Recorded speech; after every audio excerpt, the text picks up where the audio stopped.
not so much insufficient water, but what we do with the water resources.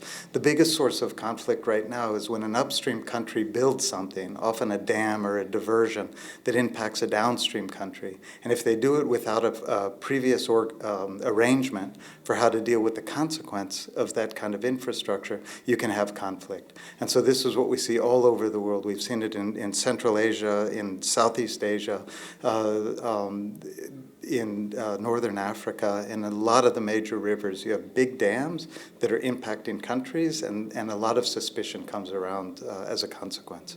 But all of the things that bring about an impending conflict also bring attention and resources and political focus on solving the issue. So oftentimes, simply the fact that we're connected by water also brings people together to resolve these very intricate issues. It may take 10 years, 20 years, but so often people who don't like each other very much can find ways to solve their water issues.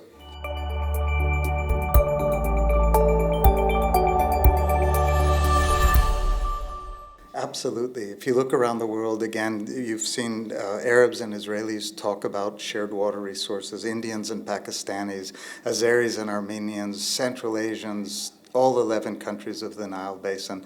Water brings people together, and it gives them a language to talk across boundaries, to talk about their shared future.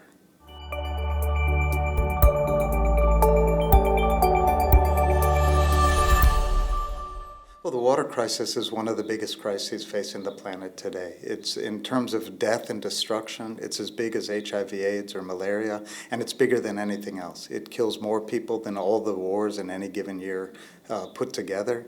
It kills more people than tsunamis or floods or droughts. This is the biggest, one of the top crises facing the globe. And so the fact that here in Hungary we're giving the attention that it really deserves, to raise it to the level of presidents and ministers and heads of state who come here to Hungary to deal with these issues, this is the only way we can tackle an issue this big and this global. So I think with each summit, the dialogue gets further and further. So the first summit, I think, was to put the problems on the table. The second summit was to think about what solutions might look like. And I think this third one will be about implementation. We have the ideas, we have the technology. The question is, do we have the political will? Do we have the resources to implement the solutions we know are necessary?